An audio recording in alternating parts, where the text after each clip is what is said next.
Assalamualaikum warahmatullahi wabarakatuh.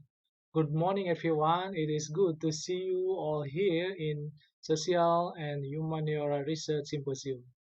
My name is Dadang Suhenda from National Population and Family Planning Board, West Java Province in Indonesia. It is my privilege to be present here to present my research paper about population density and COVID-19 distribution. First, I will explain the background of this research and then methods, result and discussion, and finally, I want to present to you about conclusion. Okay, let's start with the first slide. Recently, the world was horrified by the COVID-19 pandemic. According to the World Health Organization report, almost 5,934,936 cases. 367,166 people died as a result of this outbreak. Data the 31st of May 2020. Until the 11th of November 2020, more than 52 million cases and more than 1 million people died. Based on the data obtained by an official report from the COVID-19 task force team in Indonesia to date, the 13th of November, the number of positive confirmed cases of COVID-19 has reached 452,291 and resulted in nearly 50,000 deaths. Several studies related to the current outbreak of COVID-19 has been conducted, namely the correlation of the disease with individual characteristics, age, sex, knowledge, history of an illness, economic aspect. Other studies link the outbreak with environmental elements such as humidity and temperature. Some even link them with the aspect of global politics through conspiracy theories. Meanwhile, several studies have been carried out regarding the effect of density with the incidence rate of infectious disease. However, studies that link the population density of and COVID-19 outbreak at this time are still rare.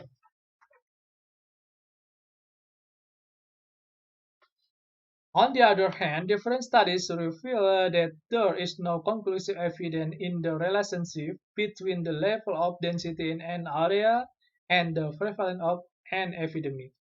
This situation is influenced by the uneven distribution in the area under study. Another study in Jakarta by Hardianto found that high population density rate didn't affect the incidence rate of COVID-19 cases. Meanwhile, as a supporting region of the capital, or Jakarta, West Java is the most populated province in Indonesia, amounting to nearly 50 million residents. West Java and Jakarta are also recorded as the leading destination of most migrant workers in Indonesia, with around 20% and 13% respectively. Today, the number of confirmed positive cases of COVID-19 in West Java update data up to the 13th of November 2020 has reached 42,572 cases and 795 deaths.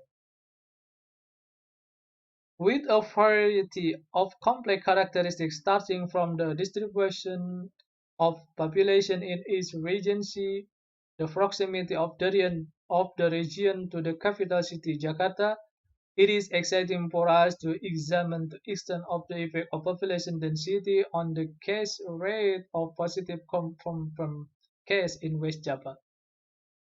Now, let's move on to the next slide. This research was conducted with a quantitative method, which is connecting secondary data density variable with a positive confirmed cases.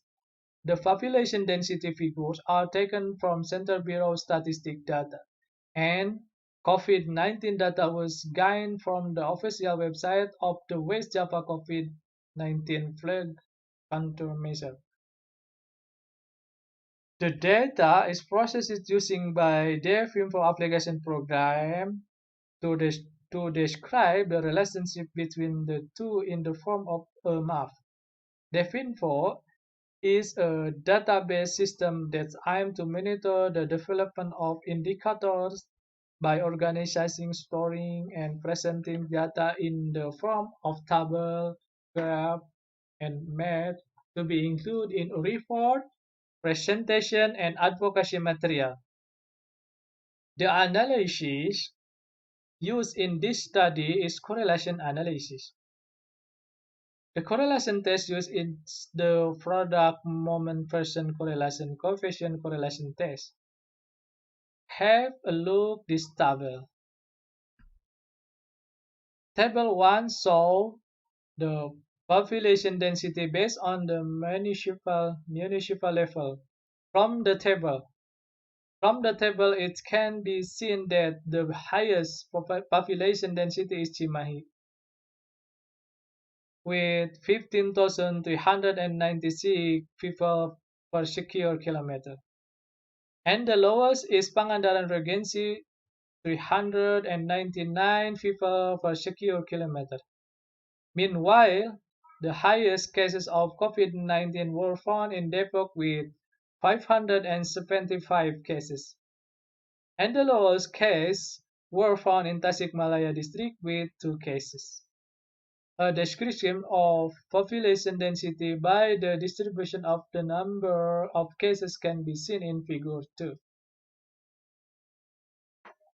Now you can see the figure 2. It's seen that area with higher population density, marked with darker colors, are also having higher number of positive cases, red color. Similarly, a study analyzing the relationship of the population density with the spread of disease stroke and approach of mathematical modeling suggested that population density has a real effect on the dynamic of disease spread. Let's turn to the next slide. Table 2 shows a significant correlation between population density and the number of COVID-19 positive cases in municipal and regency in West Java with a correlation value 0.704. The positive result of the percent correlation means that the correlation of the two variables is positive. Hence, the denser population within a region leads to a higher incidence of COVID-19 cases in the region. My next slide will be about conclusion. There is significant association between population density and COVID-19 positive cases in West Java province. The association between both variables is positive, which means that the number of positive cases increase in a dense population. Comprehensive efforts are needed by applying the concept of development that is population-oriented and adaptive to force-majeure incidents to create community resilience to epidemics such as the current COVID-19. Okay, that's the summary of my presentation concerning the research finding of my team. Thank you very much for your great cooperation, and I do appreciate your feedback in the writing form available. It was good to see you all here. Wassalamualaikum warahmatullahi wabarakatuh.